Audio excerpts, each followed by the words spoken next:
Pau, tú presentas a nuestra siguiente invitada. ¿Qué tal? Estamos aquí con Natalia Sobrevilla, que tiene la suerte de estar fuera, estar en Londres, es académica de la Universidad de Kent, y que puede explicarnos un poco el fenómeno, porque desde dentro a veces no vemos lo que ella de repente está viendo.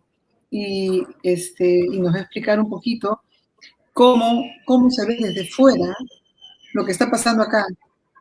Eh, claro, sin explicar el fenómeno, pero digamos, sin caer como en mucho se ha hablado de la exotización o la romantización de un personaje que en verdad está en la política peruana desde 2017, es un profesor, digamos, ha estado muy ligado a las clases, o sea, ha tenido mucho contacto con políticos, y digamos, Pedro Castillo no termina de ser una incógnita por su vida, pero como personaje sí es conocido.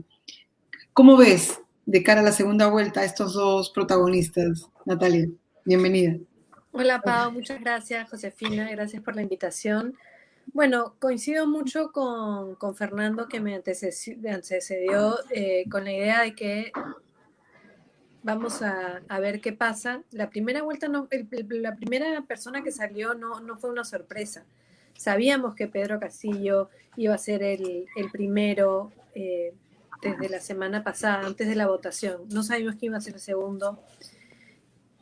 Pero también tiene una votación muy baja, es decir, los números, no es que tengamos de pronto a alguien con un bolsón gigantesco y que ha tenido una ola demoledora, eso también hay que ponderarlo, pero tampoco es ninguna sorpresa que un país sumido en la pandemia, con muchísimo dolor y dificultad, con una imposibilidad de decidirse por candidatos, buscara algo que llamara su atención, y Pedro Castillo fue justamente esa persona que llamó su atención al último momento. Como dices, Pau, él no es una persona, una figura que no conoce de política o que no ha estado vinculado, él lo sabe muy bien. Es además un líder magisterial, él estuvo en la huelga magisterial de 2017 y ha estado vinculado a otros partidos políticos, tiene una historia, es decir, no es una persona que viene de la nada. Entonces, yo creo que eso es bien importante ponderarlo, y también representa una situación muy clara de desigualdad que es clásica en el Perú, y entonces hay muchas personas que se identifican con alguien como Pedro Castillo y sienten que es más cercano a sus necesidades y las comprende mejor. Ahora, estaba leyendo el artículo que has escrito hoy en Jugo de Caigua, lo has publicado, que se llama Elecciones y Sacrosanto Modelo Económico, y lo que dices es que la desigualdad, ¿no? Lo que estás comentando, es el escenario en que se escenificará la segunda vuelta. Y no sé si te parece que en esta campaña no se ha hablado, ¿no?, de una de las cuestiones que más se ha acentuado en términos de desigualdad, que ha sido el acceso a la educación. Creo que de ese tema casi no se ha hablado, ¿no? No es fortuito que quizás salga un maestro y un lápiz como símbolo. Bueno, justamente también si nos acercamos de las primeras promesas de la República Peruana son la educación pública. Desde el siglo XIX, incluso el acceso al voto ha estado ligado a la educación. Si es que las personas debían tener derecho al voto porque podían saber leer y escribir, inicialmente se decide en el Perú que como no ha habido una educación que proveyó la corona española, vamos a dejar que los analfabetos voten. Y el Perú tiene un acceso al voto en el siglo XIX muy amplio, justamente porque la educación es la promesa de la mejora. En el siglo XX hay grandes desarrollos de la educación pública, y también Carlos Iván de Gregori lo mostró claramente. Hubo una vinculación muy clara entre el magisterio en los inicios de Sendero Luminoso, la necesidad de personas que sentir que tenían una respuesta a su educación, que la educación servía para algo. Y seguimos en este punto, es decir, se habla, no hay educación y hay problemas de educación y hay mucha desigualdad en la educación. Entonces, a mí no me parece ninguna sorpresa que sea un maestro, alguien que pueda convocar. Es una persona que en una comunidad es conocido, es importante y tiene forma parte de un sistema nacional de educación. Entonces, yo creo que ahí hay muchas cosas importantes. Es decir, la educación es una constante y es una promesa constante de la República Peruana. Y una deuda permanente. Una deuda permanente, porque además es un punto también, perdón, de desigualdad.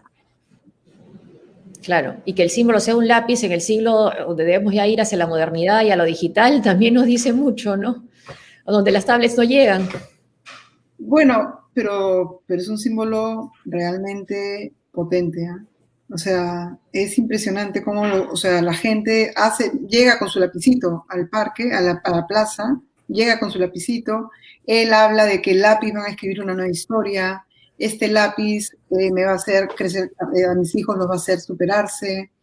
O sea, es una campaña bien pensada. Me ha impresionado el lápiz, el lema y el canto, o sea, creo que va por ahí. Y no es casualidad, además, que Cajamarca, digamos, donde llegó Francisco Pizarro, ¿no? Y acabó matando a Atahualpa y acabando con el imperio incaico y instalando el virreinato desde allí, salga este fenómeno, ¿no? Es de verdad que los símbolos, bueno, para ti, Natalia, que eres historiadora, están allí, pero yo también me he quedado impresionada en este viaje por tantos símbolos que he visto en cada momento, ¿no? Ese lema, ¿no? No más pobre que un país rico, ¿no? Si tú piensas en lo que son los símbolos, en la semiótica, en las imágenes, en lo que nos comunican, el último gran símbolo de un partido político fue la lampa.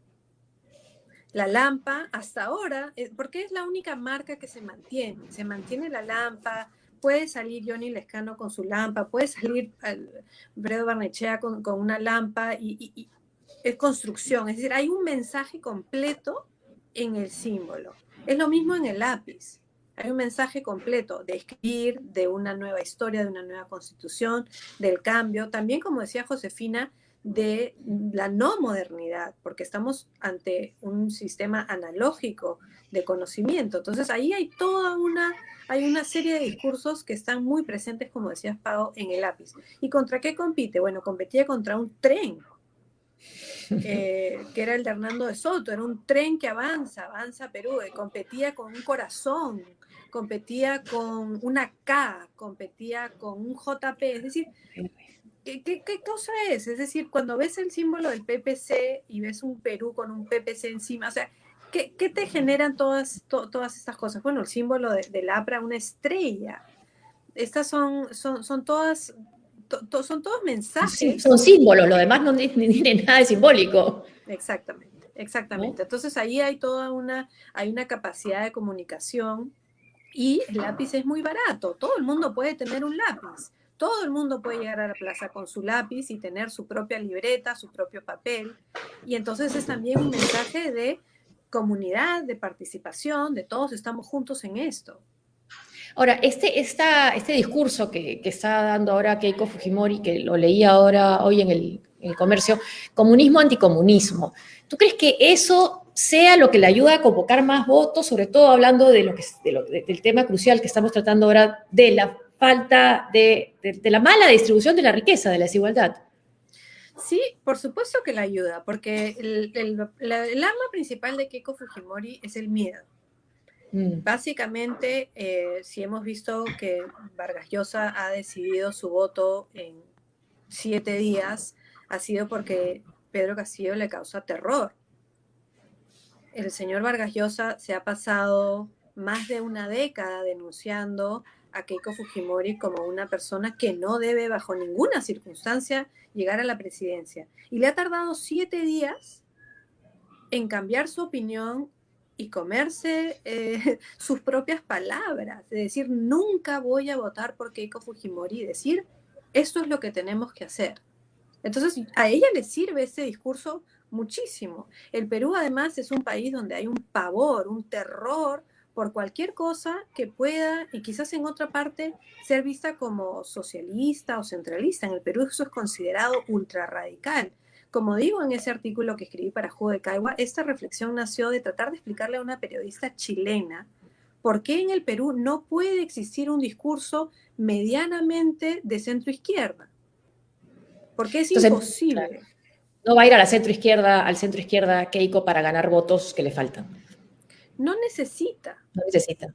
No, bueno, no sabemos si necesita o no, pero de momento las adhesiones que ha tenido han sido muy rápidas de todas las personas que están horrorizadas ante cualquier posibilidad de estos recuerdos tan nefastos que existen en el Perú. Que los tenemos. ¿No te da a ti, no sé si te pones la palabra, pero preocupación ese discurso, ese plan de gobierno de Vladimir Cerrón, fundamentalmente? Bueno, por supuesto que considero que hay muchas cosas en ese plan de gobierno que son trasnochadas, problemáticas, Sí, difíciles de ver como posibles. Por supuesto que sí, pero también considero que tachar todo lo que puede amenazar el modelo económico actual en todo su, es decir, en cualquier minucia, también es un problema, porque si llevamos años diciendo, no, es que no llega, la desigualdad continúa, sí, la riqueza no permea, las personas se siguen muriendo, no tienen hospitales, no tienen educación, entonces hay algo en ese sistema que tenemos que no está que no funcionando. funciona. Entonces, si no podemos cuestionar y empezarnos a preguntar qué es lo que no funciona, entonces ahí tenemos un problema. No considero necesariamente que la respuesta que se esté dando sea la respuesta o más apropiada, o que pueda tener más éxito, o que sea la más necesaria. Ojo, por ahí no va necesariamente el punto, pero si de a priori decimos cualquier cosa que diga redistribución o subir Comunismo. impuestos, Sí. o cambiar, entonces eso es imposible. Entonces ahí sí tengo un problema. Que tiene que ver con los impuestos, pero también tiene que ver con gestión, ¿no? Pero claro, eso no es algo que se entienda de inmediato, ¿no? O sea, ¿por qué tiene tanto canon Cajamarca y por qué sigue siendo una región tan pobre? Bueno, justamente es ahí donde empieza el problema también, porque una pregunta es, y esto yo lo he debatido muy largamente con mi hermana, justamente sobre qué es lo que hace posible, digamos, que en Chile exista el cobre como una industria nacionalizada. Es decir, cuando nosotros pensamos en Chile, pensamos en el país que nos inspira, pero la materia prima principal de Chile está nacionalizada y la nacionalizó Allende y Pinochet nunca la privatizó y ahora Chile tiene muchísimo dinero en su caja fiscal por eso. Pero claro, la manejan con una eficiencia y una eficacia que entonces uno dice, bueno, sí, claro, es nacional, claro, pero la manejan de una manera que uno dice, bueno, entonces así que sea nacional. Cuando uno piensa en el caso de Bolivia, en el caso de cómo se nacionaliza el gas en Bolivia, y se hace posible que haya un gran uso de este recurso, y también mucha negatividad. Hay ciertos grupos en Bolivia que están muy en contra de lo que se ha hecho, o incluso en Ecuador. Entonces, ahí va el asunto de la gestión y nos podemos preguntar, ¿será el equipo que va con Perú Libre y con Pedro Castillo y Vladimir Cerrón el más indicado para llevar a cabo esta empresa o este emprendimiento? Esa es una gran pregunta. Difícil, porque hemos visto su gestión en Junín también. Exactamente, hemos visto su gestión en Junín y en el caso de Pedro Castillo, él no tiene gestión de ese tipo, pero tampoco sabemos quién es el resto de su equipo. Entonces ahora tenemos que preguntar, bueno, ¿quiénes van a hacer esto? ¿Quiénes van a gestionar? ¿Quiénes están en esto? A mí me parece que este es el momento para hacer esas preguntas. Por el otro lado, tenemos a Keiko Fujimori diciendo, yo prometo que voy a ser democrática y yo prometo que voy a ser, qué sé yo, pero eso ya lo prometió en el año 2016 y ya sabemos cómo terminó esa película. Entonces, ella va realmente a buscar o siquiera está prometiendo que va a hacer algo por la desigualdad. A ella le están preguntando cuál es su plan de vacunación, señora Fujimori, cuál es su plan para ver los problemas de desigualdad en la pandemia. No, las preguntas están siendo al señor Castillo, ¿cómo va a vacunar usted a las personas? Señor Castillo, ¿qué va a hacer? Entonces, ¿por dónde va? Oh. No te oigo. Está en mudo. Quería preguntarte lo que se ha roto en esta elección. justo lo que comentabas que le tenías que explicar a la periodista chilena. En este viaje que he tenido a entrevistar a Pedro Castillo, que no fue una tarea fácil, para ningún periodista que ha ido a cubrir ahorita en estos días, era que el tema de la Asamblea Constituyente, el tema de la nueva Constitución, el tema del cambio, el tema que apuntabas perfectamente, que era el de la desigualdad, estaba allí. Además, viajar hasta tu casa, que implica irte primero a Chota 4 horas, luego 2 horas y media más a Tacabamba, luego hora y media a su casa en Chubur, era, digamos, una declaración en sí misma de las diferencias que hay entre peruanos, ¿no es cierto? Entonces no había mucho que explicar de estar en su casa, verlo, digamos, verlo a él, explicarte cómo él trabaja en su colegio con sus 3 profesores, secundaria y primaria, el tema de la desnutrición, con la pandemia que no había celulares. De 20 alumnos, me acuerdo perfectamente, 17 no tenían celular, 2 tenían celular chanchito y 1 tenía un celular táctil. Y el que tenía táctil se iba al cerrito para enseñar a los demás el aprendo en casa. Entonces, claro, estaba allí, o sea, el tema estaba allí. Y creo que esa muestra de la diferencia hacía que él no tenga ningún empacho o corte en hablar de la nueva constitución. O sea, como que rompió un tabú. Algo se ha roto, porque... Pero también, Pao, con el tema de la nueva constitución, el dique se empezó a romper en noviembre. Y yo escribí sobre esto también, es que en ese momento yo consideraba y considero todavía que estamos en un momento constituyente. Pero un momento constituyente no puede llegar hasta que haya una demanda. Si no hay una demanda por una nueva constitución y son 3 intelectuales que dicen que debería de haber una, no va a funcionar. Va a ser cuando personas como Pedro Castillo y muchas otras digan, nosotros queremos realmente una nueva constitución, que vamos a poder empezar a hablar de esto. Sobre las distancias y los espacios, yo he trabajado muchísimo con las mujeres esterilizadas de Huancabamba y tuve en una oportunidad la ocasión de que viniera una de las dirigentes, Esperanza Guayama, hasta Londres para presentarse ante el Parlamento británico y narrar lo que había sucedido. Y lo primero que ella me dijo es, ¿qué lejos están ustedes? ¿Qué lejos es llegar hasta aquí? Y fue la primera vez en que yo me puse a pensar de la otra manera, que yo vivo lejos de ella, es decir, no es ella que vive en un lugar alejado, para ella nosotros vivimos en otro planeta. Entonces, yo creo que es bien importante entender esa espacialidad. Cuando hablamos de la burbuja, o que vivimos en una burbuja, o vivimos en mucha comodidad, es verdad, tenemos que realmente pensar que los peruanos viven de maneras muy diversas. Hablas en tu artículo de hoy, dices que es una breve historia la nuestra de un persistente nudo. ¿Crees que en nuestra historia ha habido en algún momento que ese persistente nudo se ha podido de alguna manera soltar un poquito? Y explícanos un poco el nudo. Bueno, han habido momentos en que el nudo se ha soltado un poco, pero, por ejemplo, si volvemos otra vez al siglo XIX y pensamos en el gran sueño de los liberales peruanos, que fue la abolición de la esclavitud y la abolición del tributo indígena. Ambas victorias obtenidas por Ramón Castilla en la Revolución de 1854. ¿Qué sucede después de eso? Una vez que se da la liberación de los esclavos, que en realidad es una manumisión generalizada, el Estado peruano compensa a todos los dueños de los esclavos de manera millonaria. Y a quienes han sido esclavizados no tienen otra opción que seguir trabajando por quienes han sido sus amos. No tienen compensación, no tienen educación, no tienen espacio, no tienen nada. Y el gran dinero del guano se traslada inmediatamente a grupos poderosos con mucho dinero. Hay una gran efervescencia con la idea de la abolición del tributo indígena, que quería decir que solamente los indios tributaban, solamente pagaban impuestos por ser indios. Y entonces los liberales decían, eso no es justo. Todas las personas deben pagar impuestos y no debe ser porque son indios o no son indios. Entonces se da la abolición del tributo indígena y ¿qué sucede? Suceden 3 cosas. Por un lado, los liberales nunca logran que se imponga un impuesto general nunca logran que el Congreso pase una ley que diga todos los peruanos deben tributar, y lo intentan.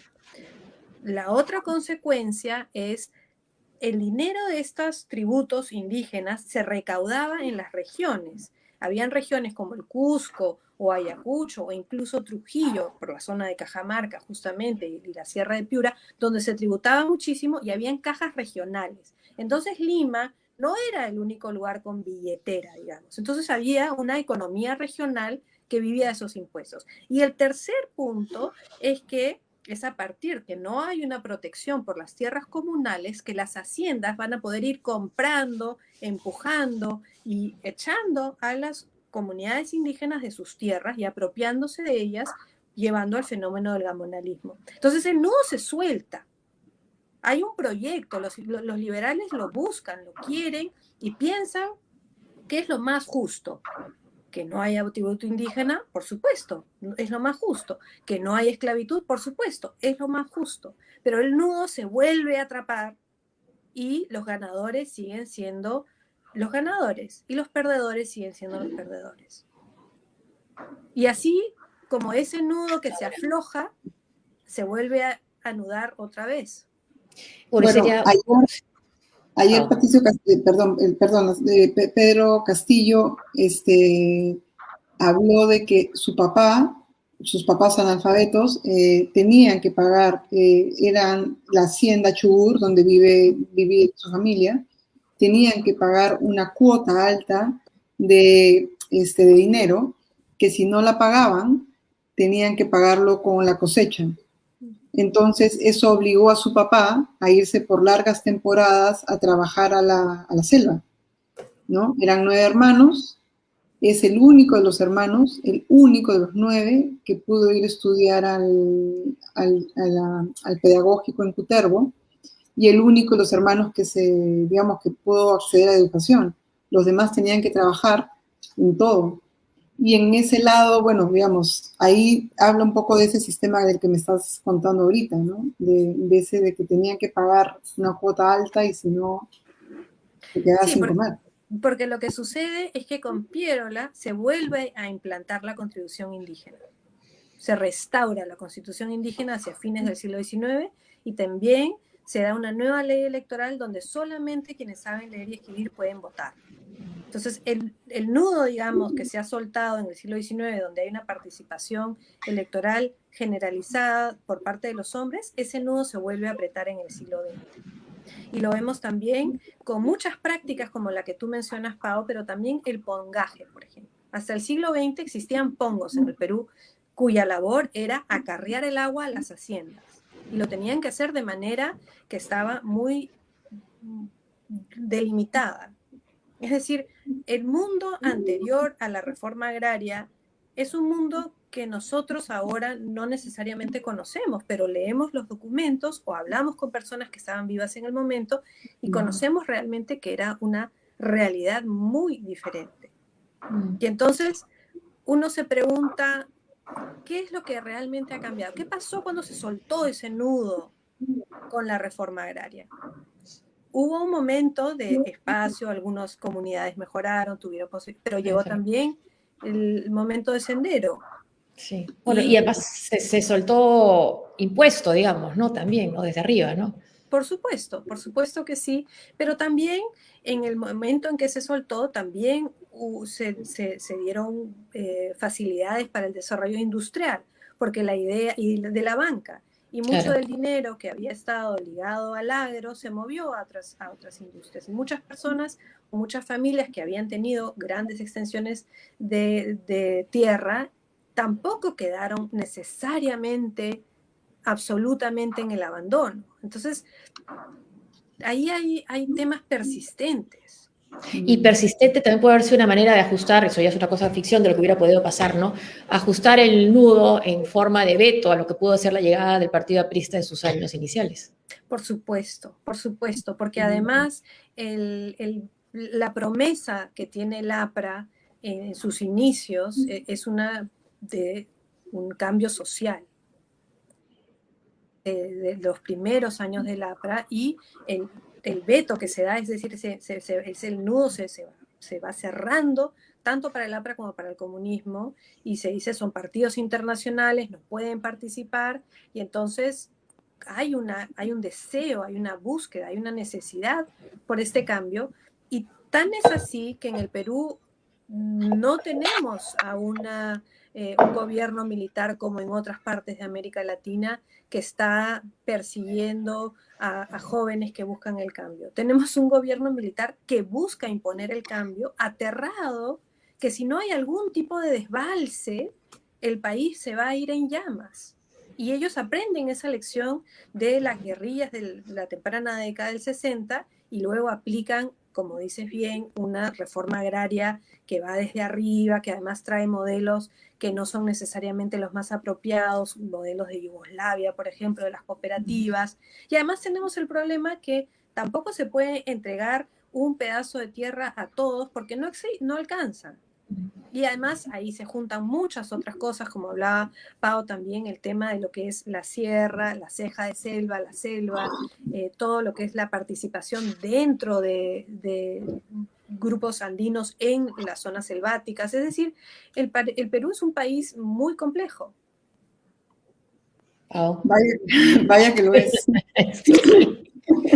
No, sí, y por eso mismo, ¿cómo la pregunta que hizo Josefina a Fernando, cómo lo partimos? O sea, ¿va a ser izquierda-derecha esta segunda vuelta? ¿Va a haber una carga étnica, que ya lo vemos en mensajes racistas, en los memes? ¿Cómo dividirías, digamos, urbano-rural? ¿Cómo vas a dividir esta segunda vuelta que nos quedan todavía 7 largas semanas? ¿Cómo más o menos podrías dividir esta segunda vuelta? Es como multifacético, multisectorial o como transversal, es decir, van a ver todas estas vertientes, ¿no? Tenemos además un tema de género, tenemos además a una candidata mujer en un país conservador, tenemos a un hombre de los Andes, de un pueblo, de un lugar lejano, en una sociedad muy racista. Tenemos a una persona que no tiene ningún empacho en decir que es comunista, socialista y que quiere hacer cambios profundos en la sociedad, en una sociedad que le teme a toda posibilidad o idea de un cambio ideológico. Entonces, yo creo que van a haber varias aristas y van a haber también hay coincidencias entre porque nos enfocamos únicamente en lo que separa a Keiko Fujimori de Pedro Castillo, pero no nos acordamos que en realidad el progresismo, los mensajes de diferencia de género, Derrotado. todo esto ha sido derrotado. Ahora, cuando uno lee el Twitter de Saray Arias y empieza a leer, uno dice, bueno, quizás lo que pasa es que no conocemos todo el proyecto. Además, yo creo que en el caso de Castillo, no sabemos, aparte de Cerrón, que es bastante conocido,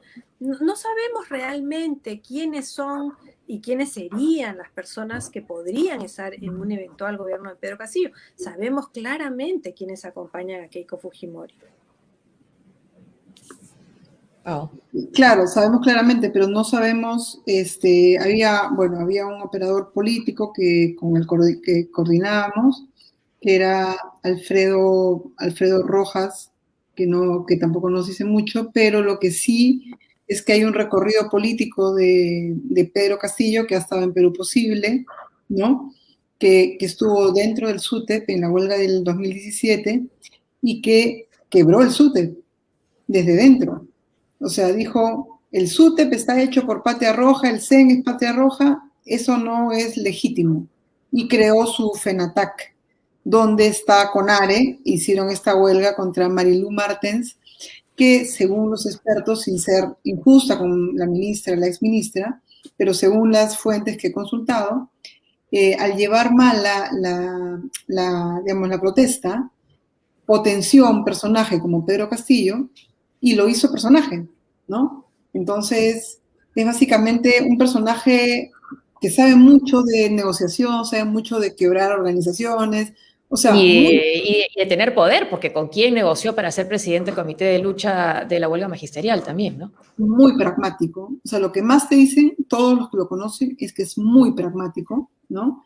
Y que es mucho más duro de roer en el tema conservador que ha mencionado Natalia, en el tema conservador, familia, LGTBQ, que en el tema económico. ¿Ya?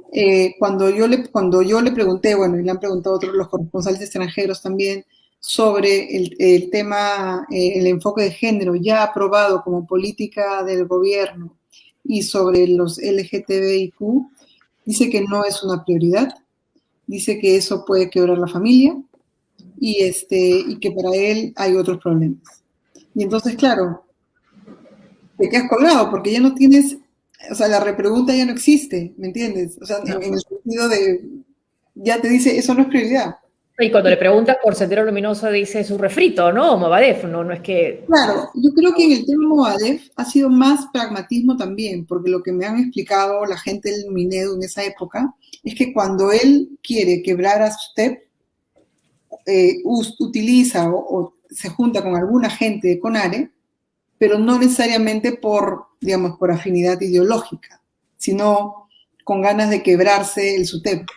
O sea, digamos, tómalos y los déjalos, porque tampoco es que los tenga al costado, ¿no? Más cerca del Movadef estuvo Hernando de Soto con Paredes Terry en su desayuno presidencial y cercano a él. Digamos, si hablamos de cercanía de Movadef, hablemos de Movadef así.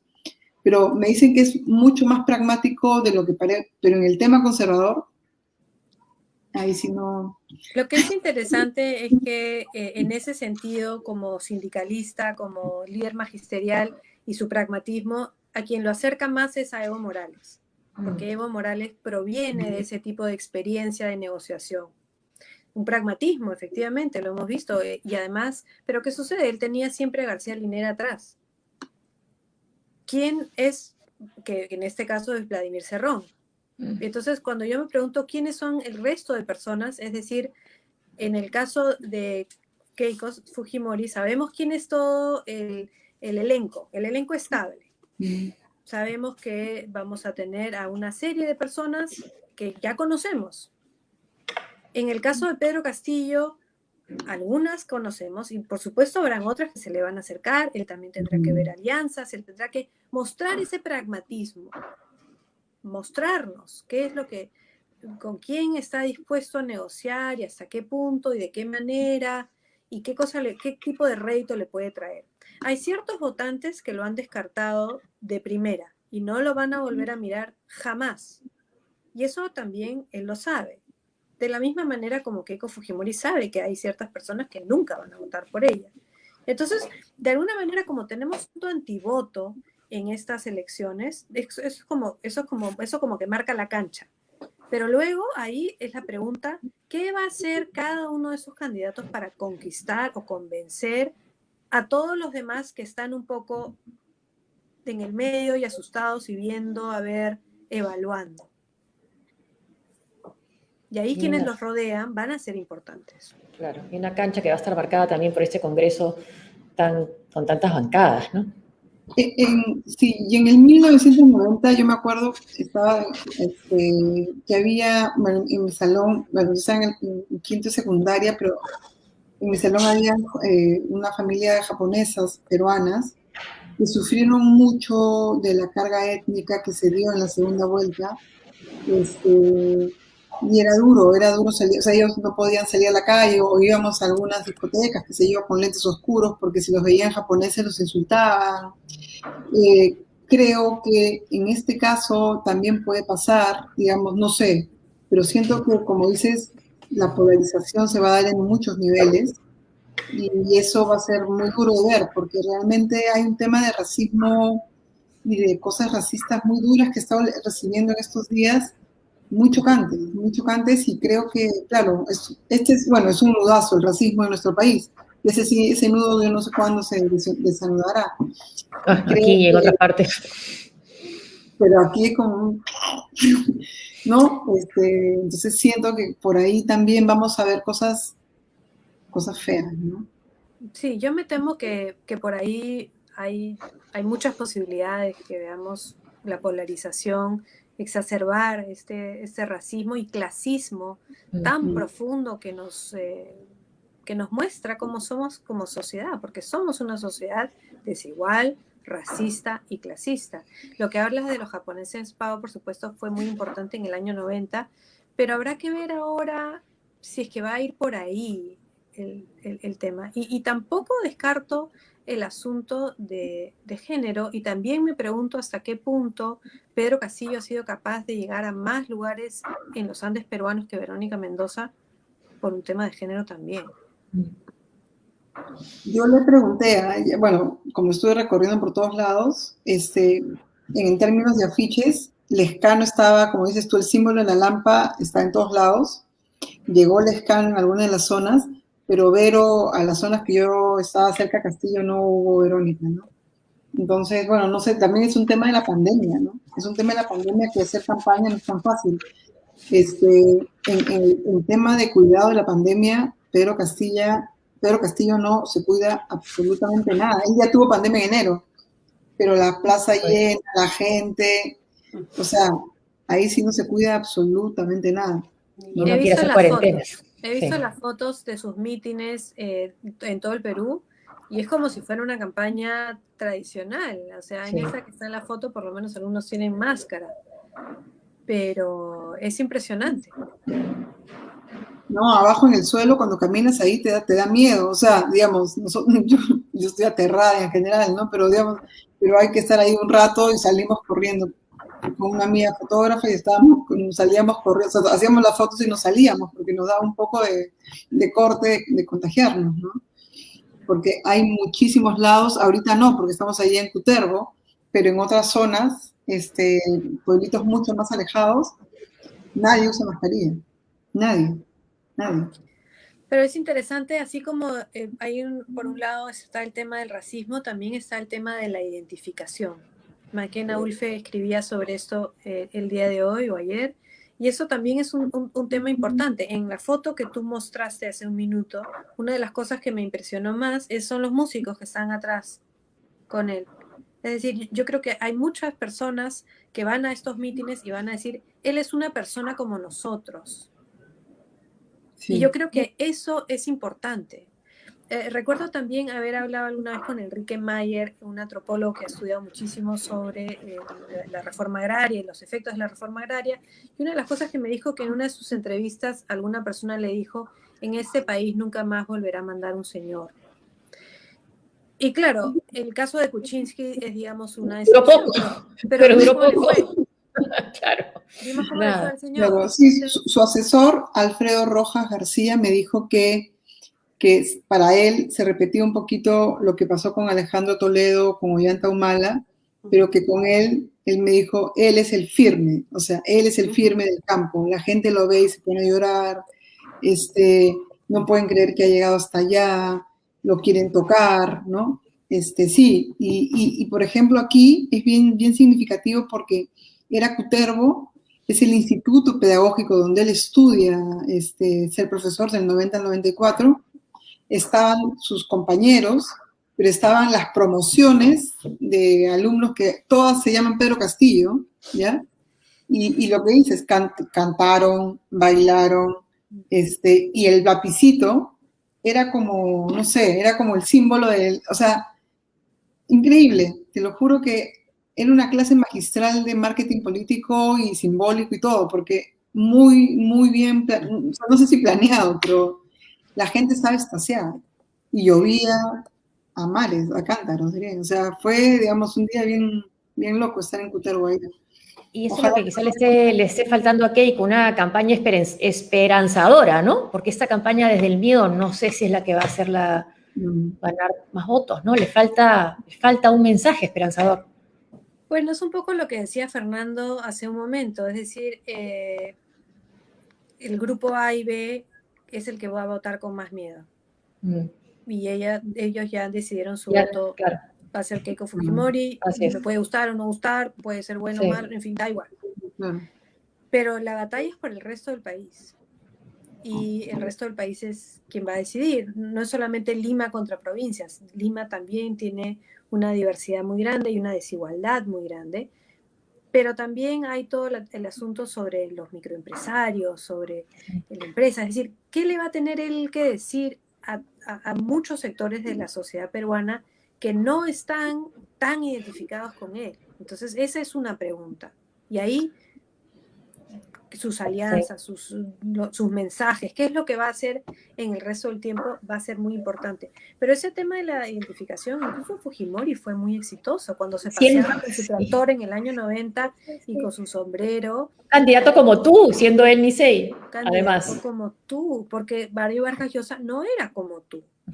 Y entonces, claro, siendo una minoría también, ¿no? Siendo una minoría, y también de su manera de hablar era mucho más fácil de entender para muchas personas en el Perú que Mario Vargas Llosa. Era una persona como tú.